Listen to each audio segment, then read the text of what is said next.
हिमाचल विधानसभा चुनावों में अगर बात करें तो प्रत्याशी जो हैं अपना प्रचार और प्रसार कर रहे हैं। ऐसे में और जो राज्य हैं वहां से भी जो ऑब्जर्वर है वो यहाँ पहुंच रहे हैं और लोगों के बीच में एक मैसेज दे रहे हैं कि आखिर कांग्रेस को क्यों वोट दिया जाए। तो हमारे साथ हैं पंजाब से कुलदीप वैद जी, जो कि यहाँ ऑब्जर्वर भी उनको लगाया गया हिमाचल चुनावों में। बहुत बहुत स्वागत है सर हिमाचल टुडे में। आपका सभी लोगों का बहुत बहुत धन्यवाद। हिमाचल में आए हैं, किस तरह से राजनीति बदलती हुई नजर आ रही है? अभी इस वक्त क्या माहौल नजर आया? देखिए, यहाँ तो मैं कल पहुँचा हूँ, लेकिन पंजाब में क्योंकि हमारा गवांडी सूबा है, बहुत सारे हमारे लोग यहाँ रहते हैं, यहाँ के लोग हमारे यहाँ बहुत रहते हैं। दिस टाइम हिमाचल लोगों ने ये पूरा इसको सोच लिया कि इस बार कांग्रेस आएगी। 100% आई एम वेरी श्योर। जितने जितने लोगों से भी मेरी बात है, अभी मैं माल रोड के ऊपर 5-7 लोगों को जनरल मिल के आया हूँ, उनका भी यही कहना था कि दिस टाइम जो कांग्रेस है वो आनी चाहिए। हिमाचल में जो लोगों ने बीजेपी को लेके आए थे, वो जितना अच्छा काम करना लोगों ने सोचा था वो नहीं कर पाए। बहुत सारी प्रॉब्लम्स हैं, जैसे हमारा जो शेड्यूल्ड कास्ट हमारे जो लोग हैं, उनके लिए भी बीजेपी सरकार ने यहाँ कुछ नहीं किया। सो जनरल लोगों की ये बात है कि वो चाहते हैं कि पंजाब में हिमाचल में जो सरकार बने वो कांग्रेस की बने। लोगों के बीच में जा रहे हैं। यहाँ पर जो मुद्दा समझ आ रहा है वो ओल्ड पेंशन स्कीम का है और कांग्रेस ने कहा है कि सरकार बनते ही पहली कैबिनेट में लागू कर देंगे। तो वैद जी, अगर बात करें तो पंजाब में भी ये लागू सरकार ने ऐलान किया है, लेकिन उसके बाद की जो प्रक्रिया है वो क्या रहती है? क्योंकि सेंटर का कहीं ना कहीं इसमें इंटरवेंशन रहता है और उनके जब तक वो हाँ नहीं करेंगे या जब तक वो नहीं कहेंगे तब तक ये लागू नहीं हो सकती। देखिए, सारा ये जो कांग्रेस का जो एजेंडा रहा है, मैं 1 मिनट के लिए भारत जोड़ो यात्रा के साथ जोड़ना चाहता हूँ। राहुल जी तकरीबन 3500 किलोमीटर टोटल जो यात्रा करेंगे एंड उसका कांग्रेस का लोगों में बहुत अच्छा रिस्पांस गया है। लोग राहुल जी के बारे में, कई लोग जैसे बीजेपी ने कई तरह की ऐसी झूठी खबरें फैलाई हैं, उनको अब नकार रहे हैं। राहुल जी को बहुत प्यार एंटायर इंडिया में मिल रहा है। जैसे हम लोग भी पंजाब में, उन्होंने जनवरी में आना, हम लोगों ने अभी से तैयारियां शुरू कर दी हैं। लोगों में बहुत एंथुसियाज्म है। एक तो होता है कि लीडर है तो वो जाके लोगों को बोलता नहीं यार राहुल जी यात्रा के लिए आ रहे, ऐसे नहीं है। अब लोगों के बीच में जब हम जाते पूछे राहुल जी कब आ रहे हैं, राहुल जी कब आ रहे हैं, राहुल जी कब आ रहे हैं। सो ऐसी सिचुएशन बनी हुई है। सो इन चीज़ों का जो प्रभाव है वो हिमाचल में भी हमें देखने को मिल रहा है। जैसे मैंने बोला, मैं माल रोड के ऊपर एक वो शू पॉलिश वाला है, तो मैं वैसे ही उसके साथ खड़ा हुआ, ये दिस इज़ माई नेचर कि मैं उनके पास ऐसे ही मैंने बात करने लगा। वो मुझे पूछ रहा है कि राहुल जी यात्रा में कब आ रहे हैं। मुझे नहीं मालूम था कि राहुल जी यहाँ भारत जोड़ो यात्रा के लिए आ रहे हैं नहीं। मैंने को बोला भैया मैं आपको पूछ के बताऊंगा। बोला कि मेरा नंबर ले लो, मुझे बताना कब राहुल जी आए। मैंने कहा पता ही चल जाना है जब राहुल जी आएंगे, तो उनकी इतनी एडवर्टीजमेंट होगी। सो ऐसे लोगों में, हिमाचल के लोगों में ना बहुत ज़्यादा दिस टाइम जो कांग्रेस का मैं देख रहा हूँ रिवाइवल होगा और मेरा ख्याल है कांग्रेस की सरकार बनेगी। कुलदीप जी, हिमाचल का इतिहास रहा है कि एक बार बीजेपी और एक बार कांग्रेस, सत्ता परिवर्तन यहाँ चलता रहता है। तो इस बार ही परिवर्तन आपको नजर आएगा? डेफिनेटली नज़र आ रहा है। ये मैं नहीं बोल रहा हूँ, जो मैंने लोगों से बातचीत की है, लोगों ने मुझे बताया है। वहाँ पे पंजाब में भी बहुत सारे, आप भी जानते हो कि हिमाचल के बहुत लोग पंजाब में काम करते हैं, स्पेशली इन लुधियाना।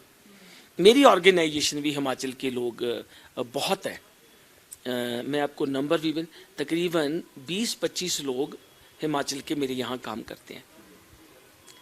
एक ऐसी मैंने उनसे बात की, उनका स्पॉन्टेनियस आंसर था, उन्होंने सोचने नहीं पड़ा, कभी स्पॉन्टेनियस आंसर होता नहीं दिस टाइम तो कांग्रेस आएगी। सो आई एम वेरी श्योर कि हिमाचल में कांग्रेस गवर्नमेंट फॉर्म होगी। अच्छा, इसी तरह का एक बदलाव पंजाब में भी आया था और पंजाब से आए हैं, तो क्या हाल है वहां पर? देखिए, लोगों ने बहुत अच्छा डिसीजन दिया। मैं डे 1 से कह रहा हूँ, 10 मार्च को रिजल्ट आया था। उसमें कौन दोषी है कौन नहीं है ये तो हम लोगों ने बहुत डिबेट कर लिया। एवरीबॉडी नोज कि जो हमारी 1 साल 1.5 साल की कांग्रेस में लड़ाई रही लीडरशिप में, वो लोगों के मन में बैठ गई थी एंड लोगों ने बदलाव किया। हम लोगों को आज भी सल्यूट करते हैं, लेकिन वो बदलाव बहुत जल्दी फीका पड़ गया। अगर आज आप पंजाब के लोगों से बातचीत करेंगे जाके कि आम आदमी पार्टी क्या कर रही है, तो वो आपको बताएंगे कि जितने बढ़िया ढंग से उन्होंने सोचा था कि बदलाव होगा, वो तो बदलाव हुआ नहीं। आप देख लो, सबसे जो बड़ा मुद्दा बन चुका है वो लॉ एंड ऑर्डर का मुद्दा बन चुका हुआ है। मैं पीछे 2 महीने में 2 बार बाहर गया था, वहाँ भी हमारे पंजाबी जो कम्युनिटी है उनसे बात होती थी। वो यही बोलते हैं कि यार हमने अभी उधर जाना नहीं है। मैं आपको एक बात बताना चाहता हूँ, इन चीज़ों का जब लॉ एंड ऑर्डर की किसी स्टेट में प्रॉब्लम आती है तो ये एंटायर वर्ल्ड में इसका सिग्नल जाता है। पंजाब की आगे ही इकॉनमी बहुत अच्छी नहीं है, लेकिन अब और डाउन होगी तो कि नुकसान किसका? हम लोगों का नुकसान। मैंने कल भी किसी जगह रिक्वेस्ट की थी, सरदार भगवंत सिंह मान को बेनती की है कि आप, ठीक है इलेक्शन होते हैं, आपको जाना होता है, लेकिन पंजाब ने आपको बहुत बड़ी मैंडेट दी है। आप वहाँ बैठ के सबसे पहले पंजाब के लॉ एंड ऑर्डर को, जितनी देर आप नहीं संभालेंगे तो पंजाब की इकॉनमी अप नहीं हो सकती। जिस तरह से पड़ोसी राज्य है पंजाब, वहाँ के मुद्दे इफेक्ट करते हैं यहाँ पर, क्योंकि आपने देखा होगा शुरुआती तौर पर यहाँ आम आदमी पार्टी बहुत ज़्यादा एक्टिव नजर आई, लेकिन अब बिल्कुल भी यहाँ नजर नहीं आ पा रही है।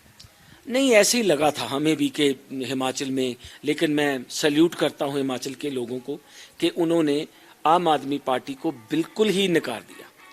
मुझे तो एक झंडा भी नज़र नहीं आया। Some time we talk about undercurrent, क्या होता है अंडर करंट, भी यहाँ मुझे नहीं लगा कि आम आदमी पार्टी का यहाँ कोई बेस बन रहा है। आपको क्या कारण लगता है कि यहाँ से आम आदमी पार्टी ने कैंपेनिंग भी छोड़ दी पूरी तरीके से, उस तरीके से आए नहीं जिस तरह से एक्टिव रहते हैं पॉलिटिक्स में? देखो, उन्होंने अपनी असेसमेंट की होगी लोगों के बारे में, जो उनकी एजेंसियां जो उन्होंने हायर कर रखी हैं केजरीवाल साहब ने, उनसे रिपोर्ट मिली होगी कि हिमाचल में आपका कुछ नहीं होने वाला। ही कंसंट्रेटेड ऑन गुजरात, वो गुजरात चले गए। वहाँ गुजरात जो रिपोर्ट्स आ रही हैं, मैं ये नहीं कहता कि आम आदमी पार्टी वहाँ सरकार बनाएगी, लेकिन मुझे ऐसा जरूर लगता है कि वहाँ जो प्रेजेंस है आम आदमी पार्टी की वो दिस टाइम रहेगी। लेकिन वहाँ एक और बड़ा फैक्टर नजर आया कांग्रेस का, क्योंकि मुझे एग्जैक्ट नहीं मालूम, मेरे ख्याल शायद 80 के करीब लास्ट टाइम कांग्रेस की सीट थी। दिस टाइम जो रिपोर्ट्स हैं, क्योंकि मैं वहाँ गुजरात नहीं गया, आई एम वेरी होपफुल कि बहुत लंबे अरसे के बाद दिस टाइम जो कांग्रेस है वो गुजरात में भी सरकार फॉर्म करेगी। अच्छा, कांग्रेस में भी बहुत चेंजेस हुए हैं, जिस तरह से खड़गे जी को प्रेसिडेंट बनाया गया है, उसके बाद कितनी आप देखते हैं, कितना समझते हैं कि अब बाकी और स्टेट्स में भी कांग्रेस और मजबूत हो रही है? क्योंकि एक टाइम पर जो है ये सब लोगों को लगने लगा था कि शायद कांग्रेस अब खत्म हो गई। देखिए, मैं आपको एक बात बताना चाहता हूँ, लोग तो जानते हैं कि कभी भी कोई चीज़ खत्म नहीं होती है, ये पार्टियां चलती हैं। बाबा फरीद जी बोलते हैं, जिस आसन हम बैठे केते बैस गया, बड़ी दुनिया ही बड़ी दुनिया चलेगी। ये बीजेपी वालों को लगता है कि कांग्रेस मुक्त भारत, अपोजिशन मुक्त भारत। मैं आपको एक बात बताना चाहता हूँ, लोग जानते हैं अगर अपोजिशन नहीं होगी तो फिर सरकार भी नहीं होगी। सो इसलिए अपोजिशन का होना बहुत ज़रूरी है। जैसे मैंने आपसे पहले बोला कि जो राहुल जी की भारत जोड़ो यात्रा चल रही है, उसका अब असर नज़र आ रहा है, लोग हमारे साथ जुड़ रहे हैं। जो बीजेपी का प्रोपोगंडा था वो डाउन हो रहा है। मोदी फैक्टर आपको नजर आया इस बार हिमाचल में कहीं? नो, बिल्कुल Modi factor this time Himachal में नहीं नजर आया। पंजाब में तो कभी भी नहीं नजर आया, हिमाचल में तो भी कोई मोदी फैक्टर नजर नहीं आया। कल जब हम आ रहे थे, हम 4-5 जगह पे रुके थे चाय पीने के लिए, मैंने लोगों से पूछा, नहीं मोदी जी का यहाँ कोई जलवा नहीं है। पंजाब कांग्रेस में अभी सब ठीक है, सब अच्छे से चल रहा है, ठीक प्रधानगी निभा रहे हैं हम? यस, फर्स्ट टाइम मैं देखने को बता रहा हूँ आपको। चलो, मैं 6 ईयर से कांग्रेस में हूँ, फर्स्ट टाइम मैंने देखा कि कोई कांग्रेस का प्रेसिडेंट इतना भी काम करता है। अब मुझे सोनिया जी ने, राजेश लिलोतिया जी ने पंजाब का SC डिपार्टमेंट का चेयरमैन बनाया। So I am getting everything from mister Raja Warring. I'm just seeing कि यार how he is working all the time, he is in the party office all the time, he is moving there with the people, he organizing people. You won't believe कि block level तक के जो हमारे block प्रधान हैं राजा wedding, उनसे भी meeting कर रहे हैं। एंड हर मंथ हमारी एक जो जीते हुए या हारे हुए MLA, वो हर एक first week of every month हम उधर मीटिंग करते हैं। This is good thing, I am getting everything from him कि यार ये इतना काम करता, मुझे भी हमारे जो हमारे भाई हैं, हमारा दलित समाज है, उनसे उनके साथ काम करना चाहिए। अच्छा काम कर रहे हैं, बहुत अच्छा काम कर रहे हैं। वैद जी, मैं आप पंजाब से आए हैं, मैं तभी कह रही हूँ, मैं पंजाब के मुद्दे भी टच करूंगी। एक हम लोग देख रहे हैं कि अभी एसजीपीसी को लेकर भी काफ़ी ज़्यादा एक विवाद चल रहा है, क्योंकि चुनाव होने वाले हैं एसजीपीसी के भी। ऐसे में जिस तरह से आप देख रहे होंगे कि बीबी जागीर कौर ने कहा है कि वो इलेक्शन लड़ेगी और पार्टी से उनको निष्कासित कर दिया गया है। और अकाली दल हमेशा ये कहते आया है कि वो कभी भी उस चीज़ में इंटरफेयर नहीं कर रहे हैं एसजीपीसी में। तो अभी ये सब चीज़ें क्या, किस तरह से क्या पोर्ट्रे हो? सिर्फ मैं आपको बता दूं, सभी लोग जानते हैं, जी किसी को बताने की जरूरत नहीं है कि जो भी श्रोमणी गुरुद्वारा प्रबंधक कमेटी का प्रधान चुना जाता है वो लिफाफे में पर्ची निकलती है। ये तो वीडियोज हैं कि लोग जो एसजीपीसी मेंबर हैं वो इकट्ठे होते हैं तेजा सिंह समुद्री हॉल में, वहाँ पे श्री हरमंदर साहब, वहाँ सभी इकट्ठे होते हैं। एक बंदा आता है, वो प्रकाश सिंह बादल, जहाँ सुखबीर बादल जी की वो चिट्ठी लेके आता है, उस चिट्ठी में से पर्ची निकाल के वो उस वहाँ अनाउंस कर देते हैं, वो प्रधान बन जाता है। मैं एक बात आपको बताना चाहता हूँ, कांग्रेस की, ये कांग्रेस है जिसने जो प्रधानगी के चुनाव कराती है। खड़गे साहब प्रधान बने हैं, मिस्टर शशि थरूर ने भी कंटेस्ट किया। आप मुझे बताओ, क्या सोनिया जी ने या राहुल जी ने शशि थरूर को बोला कि आप क्यों कंटेस्ट कर रहे हो? ये श्रोमणी गुरुद्वारा प्रबंधक कमेटी, अगर मिसेज जगीर कौर वहां से इलेक्शन लड़ना चाहते हैं, क्यों नहीं लड़ाते? ये डबल स्टैंडर्ड क्यों? ये हमें बोलते थे कि आपका प्रधान तो अपना एक ही परिवार से है, अब तो खड़गे साहब प्रधान बन गए। क्यों ये पर्ची सिस्टम श्रोमणी अकाली दल खत्म नहीं करता? आप देखो कि अगर मिसेज जगीर कौर ने बोला कि मैं चुनाव लड़ना चाहती हूं, इसमें बुरा क्या है? इट मीन्स जो श्रोमणी अकाली दल वो डेमोक्रेटिक सिस्टम में आना ही नहीं चाहता। अब उन्होंने अपना ऑफिशियल कैंडिडेट अनाउंस कर दिया है, बीबी जगीर कौर को सस्पेंड कर दिया है। अब बीबी जगीर कौर जी बोल रहे हैं कि नहीं मैं तो इलेक्शन लड़ी। लेट्स सी, अगर उन्होंने इलेक्शन लड़ना तो ये उनसे इलेक्शन लड़वाते, क्यों नहीं इलेक्शन करवाते? क्योंकि इनको डर है कि जो इनकी लीडरशिप है वो आगे हाशिए से भी बाहर जा चुकी है, कहीं और कुछ ना हो जाए। ये दोहरे मापदंड श्रोमणी अकाली दल हमेशा ही करता है, इसीलिए पंजाब के लोगों ने श्रोमणी अकाली दल को तो बिल्कुल ही नकार दिया। बीबी जागीर कौर ने कहा कि जो सुखबीर सिंह बादल है उनको जो गाइड करते हैं वो गलत गाइड करते हैं, वो अपने दिमाग की नहीं सुन रहे हैं, जो उनके साथ में सलाहकार हैं वो गलत सलाह कर रहे हैं, इस वजह से अकाली दल में जो लोग हैं वो उनसे दूर जाते जा रहे हैं। देखो, ये तो सरदार सुखबीर सिंह बादल को देखना होगा, वो किसकी सलाह मानते हैं किसकी नहीं सलाह मानते हैं। वो इतने अभी कमज़ोर नहीं है कि वो किसी और की सलाह के बिना चल नहीं सकते हैं। मैं तो ये आपको डेमोक्रेटिक सिस्टम बता रहा हूँ। सरदार सुखबीर सिंह बादल हूँ, जहाँ सरदार प्रकाश सिंह बादल हूँ, जहाँ और कोई श्रोमणी अकाली दल के लीडर हूँ, ये तो उन्होंने दिखाई दिया। They don't believe in democratic system. अगर डेमोक्रेटिक सिस्टम में वो बिलीव करते तो बीबी जगीर कौर को बोलते आइए आप भी इलेक्शन लड़िए, अगर आप जीत जाएंगी तो आप एसजीपीसी प्रधान बन जाओ। वो उन्होंने किया नहीं, उन्होंने तो उल्टा बीबी जगीर कौर को सस्पेंड कर दिया। जिस तरह की एक शब्दावली भी इस्तेमाल की गई, वो ठीक नहीं है, वो ठीक नहीं है। देखिए, मैं अक्सर ये बोलता हूँ, नॉट ओनली कि मैं यहाँ शिमला में आपके पास हूँ, हम लीडर्स ने क्या किया काफी लंबे समय से, लीडर को हमने चोर बना दिया कि लीडर तो चोर है। ठीक है, लोग जो हैं वो चोरों को चुनते हैं। क्यों? ये डेमोक्रेटिक सेटअप नहीं। क्या हुआ कि irrespective of any political parties, हमने बीजेपी के लीडर्स को चोर बोलना शुरू कर दिया, बीजेपी के लीडर्स ने हमें चोर बोलना शुरू कर दिया, अकाली दल के लीडर्स ने हमें चोर बोलना शुरू, हमने उनको चोर बोलना शुरू कर दिया। ऐसे केजरीवाल ने किया। सो लोगों की नज़रों में जो लीडर का एक स्थान होता था उसको उसका डाउनफॉल आ गया। लेकिन मैं मुबारकबाद देना चाहता हूँ हिमाचल के लोगों को कि लोग राजा साहब को, उनके परिवार को बहुत अच्छी निगाह से देखते हैं। ये credit goes to people of Himachal Pradesh. ये बहुत बड़ी बात है। राजा साहब का इतना यहाँ प्रभाव है, लोग जैसे हम लोगों को जहाँ बीजेपी का, जहाँ श्रोमणी अकाली दल, जहाँ ये आम आदमी पार्टी वालों को, अब देखिए दिल्ली में क्या हो रहा है, पंजाब में क्या हो रहा है, कितने लोगों को विजिलेंस ने पकड़ लिया। आम आदमी पार्टी के अपने लीडर्स अब कटहरे में खड़े हैं।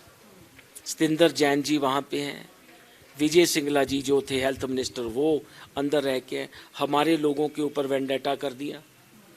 मैं ये नहीं कहता कि जो लोग करप्शन करते हैं उनको पकड़ना चाहिए, कोई भी सरकार हो, लेकिन हालात क्या बन गए? हम एक दूसरे को इतना क्रिटिसाइज करके लोगों की नज़रों में हम गिर रहे हैं, ये नहीं होना चाहिए। बट दोबारा रिपीट कर रहा हूँ कि हिमाचल के लोगों ने राजा साहब की फैमिली एंड कांग्रेस को बहुत प्यार दिया, अब भी प्यार देंगे। आपने दिल्ली की बात करी। दिल्ली और पंजाब के बीच एक मुद्दा हमेशा रहता है, हर साल एक विवाद बनता है पराली का, लेकिन इस बार वो विवाद नजर नहीं आया। अगर आपने देखा होगा, प्रेस कॉन्फ्रेंस की गई और कहा गया कि हम एक साल में उसका सॉल्यूशन निकाल लेंगे, अब नहीं होगा। लेकिन दिल्ली का जो एयर क्वालिटी इंडेक्स है वो बहुत खराब जा रहा है, तो ये भी बात लोगों के सामने सच हो गई ना। और इस बार पंजाब को जिम्मेदार नहीं ठहराया। नहीं, पंजाब को जिम्मेवार ठहराते हैं केजरीवाल साहब, लेकिन केजरीवाल साहब को याद आ जाता है जब वे ये बोलने लगते हैं कि सुप्रीम कोर्ट ने ऑर्डर किया हुआ इसमें एक, कि पंजाब की जो पराली सड़ रही है उसका पोल्यूशन दिल्ली में नहीं होता, ये क्लियर हो चुका है। मैं आपको एक बात बताना, पराली साड़ने के हम लोग भी खिलाफ हैं। पोल्यूशन किसी को भी ठीक नहीं लगता। अब आप जाके देख लो हरियाणा, दिल्ली और पंजाब में सांस लेना मुश्किल है, लेकिन हमारा किसान करे क्या? हम किसान को अल्टरनेटिव नहीं दे रहे। केजरीवाल साहब बोल रहे थे कि हम 2500 रुपये पर एकड़ किसानों को देंगे, उन्होंने नहीं दिया। और उसके लिए उन्होंने केंद्र को जिम्मेदार ठहराया कि केंद्र ने पैसे तो ब्लेम गेम है। पंजाब सरकार ने किया क्या? केजरीवाल साहब ने क्या किया? इनके पास भी तो सरकारें हैं। वाई दे आर सेइंग के सेंटर सरकार ही सारा कुछ करे, ये क्यों नहीं करते हैं? इनको करना चाहिए। अब तो दिल्ली में भी आम आदमी की पार्टी की सरकार है, पंजाब में भी आम आदमी पार्टी की सरकार है। ये जस्ट ब्लेम गेम है। क्यों नहीं सरदार भगवंत सिंह मान 2500 रुपया दे दें किसान वीरों को? देना चाहिए। अब जो बोलते हैं 500 रुपया डेली दे, 1500 रुपया वो सेंटर दे। मैं चाहता हूं कि सेंटर भी एड दे, ऐसी बात नहीं है, सेंटर को भी एड देनी चाहिए। तो लेकिन ये ब्लेम गेम है। क्यों नहीं आम आदमी पार्टी की सरकार इस डिसीजन लेती? 2500 रुपया दे हमारे किसानों को, वो नहीं जलाएंगे। लेकिन जुर्माना हो रहा है और कई किसान अपनी वीडियोस जानबूझ कर जला के डाल रहे हैं और दिखा रहे हैं सरकार को। देखिए, एनवायरनमेंट हमारा खराब हो रहा है, बहुत पोल्यूशन हो रहा है, ये नहीं ठीक है। हम लोग अपने किसान वीरों को भी बेनती करते हैं कि आप ना जलाओ, वो पूछते हैं अल्टरनेटिव क्या। हम लोग इसके खिलाफ है, लेकिन सरकारों को उनको ये देखना चाहिए, मशीनरी प्रोवाइड करनी चाहिए। एंड इन्होंने 2500 रुपया अनाउंस किया, 2500 रुपया देना चाहिए इनको, क्यों नहीं दे रहे? जो 1000 रुपया महिलाओं को इन्होंने वादा किया केजरीवाल साहब ने, पंजाब की महिलाओं को, यहाँ तो मुझे पता नहीं इन्होंने अनाउंस किया कि नहीं किया। ये 1000 रुपए अनाउंस किया है, यहाँ पे भी किया, पंजाब में तो दिया नहीं, यहाँ कैसे दे लेंगे? पंजाब में 7 महीने हो गए सरकार बनी को, आज तक तो वहाँ हमारी जो लेडीज है वो हमसे सवाल पूछेंगे, बेटा वो 1000 रुपया कब आएगा? मैंने कहा हम आम आदमी पार्टी के एमएलए से। यहाँ पे कहा है 1500 रुपए देंगे। देखिए, कांग्रेस कमिटेड पार्टी है। कांग्रेस 1885 में बनी थी, बहुत ओल्ड पार्टी है। जो भी जहाँ, आप एक बात सुनिए, क्यों लोग हिमाचल में राजा साहब को प्यार करते हैं? जितनी भी हिमाचल की डेवलपमेंट हुई है वो कांग्रेस रूल में हुई है, इसलिए लोग उनको प्यार करते हैं। लोगों के काम होते हैं, लोगों को अच्छा लगता है। जो अब बीजेपी की सरकार है, यहाँ तो हमारे हिमाचल के लोग डरते हैं उनके लीडर्स के पास जाने को, तो प्यार कैसे होगा? सो दिस टाइम जो कांग्रेस है वो 100% हिमाचल में सरकार बनाएगी। जवेद जी, मैं आखिरी सवाल आपसे पूछूंगी। आपने कानून व्यवस्था की बात करी थी और पंजाब में हाल फिलहाल में क्या हुआ है आप भी जानते हैं। जिस तरह से सरेआम वहाँ पे फिरौतियाँ मांगी जाती है, चाहे वो गैंग वॉर हो या फिर सिद्धू मूसेवाले का जो कत्ल कांड हुआ है, उसके बाद लगातार दीपक टीनू वहाँ से फरार हो जाते हैं और उनके परिवार का भी 1 महीने का अल्टीमेटम दिया है कि अगर इंसाफ नहीं मिला तो वो देश छोड़ के चले जाएंगे। ऐसे में जो स्थिति बन रही है, क्या इस वक्त नजर आ रहा है? क्योंकि पंजाब एक बॉर्डर स्टेट है, कितनी गंभीर है ये सिचुएशन और सरकार नहीं समझ रही है। Very serious situation in Punjab. बहुत बुरे दौर से हम लोग गुजर रहे हैं। मैंने पहले भी बोला है कि सरदार भगवंत सिंह मान को बहुत बड़ा मैंडेट मिला है। उनके 92 एमएलएज हैं। उनको चाहिए कि स्टेट के ऊपर ध्यान दें, फोकस करें, जो पंजाब की जो प्रॉब्लम है उसको समझें एंड उनको सॉल्व करें। मैं आपको बताना चाहता हूँ, आप डाटा ले लें, जब से आम आदमी पार्टी की सरकार बनी है तब से लॉ एंड ऑर्डर की जो सिचुएशन है वो खराब हो रही है, दिन ब दिन खराब हो रही है। अभी देखो 4 साल 2-3 महीने उनके पड़े हैं, उनको सिचुएशन संभलनी चाहिए। जैसे मैंने पहले बोला कि पंजाब की इकोनॉमी के ऊपर बहुत बड़ा इसका असर आएगा लॉ एंड ऑर्डर का। जो हालात बने हुए, बाहर से इन्वेस्टमेंट कौन आनी है? हरियाणा वाले पंजाब में इन्वेस्ट करेंगे, महाराष्ट्र वाले पंजाब में इन्वेस्ट नहीं करेंगे। रादर अगर यही सिचुएशन रहती है तो जो पंजाब का बिजनेसमैन है वो भी पंजाब छोड़ेगा। ये बहुत बुरी बात है पंजाब के लिए। सो मैं ਬੇਨਤੀ ਕਰਨੀ ਚਾਹਤਾ ਹੂੰ ਸਰਦਾਰ ਭਗਵੰਤ ਸਿੰਘ ਮਾਨ ਐਂਡ ਉਹਨਾਂ ਦੀ ਐਂਟਾਇਰ ਕੈਬਨਿਟ ਨੂੰ ਕਿ ਲਾਅ ਐਂਡ ਆਰਡਰ ਤੇ ਉਹਨਾਂ ਨੂੰ ਬਹੁਤ ਧਿਆਨ ਦੇਣਾ ਚਾਹੀਦਾ ਹੈ। लफाफेबाजियाँ नहीं करनी है, कल एडवर्टीजमेंट के ऊपर सरकारें नहीं चलती हैं जैसे वो कर रहे हैं, जैसे केजरीवाल ने दिल्ली में किया। सो उनको ध्यान देना चाहिए, उनके पास लोगों ने इतना बड़ा मैंडेट दिया है, अगर नहीं संभाल सकेंगे तो हालात और बिगड़ जाएंगे। बहुत बहुत धन्यवाद सर बातचीत। Thank you. तो ये थे हमारे साथ कुलदीप वैद। इसके अलावा आपको ये भी बता देते हैं कि उन्होंने सीधे तौर पे कहा है कि हिमाचल की जनता इस बार बदलाव लेके आएगी, और अगर बीजेपी के स्लोगन की बात करें तो उन्होंने कहा है कि रिवाज बदलेगा। वो रिवाज बदलता है या फिर कांग्रेस आती है, ये तो जनता के हाथ में है। कैमरा पर्सन राकेश के साथ पूजा वर्मा, हिमाचल टुडे, शिमला।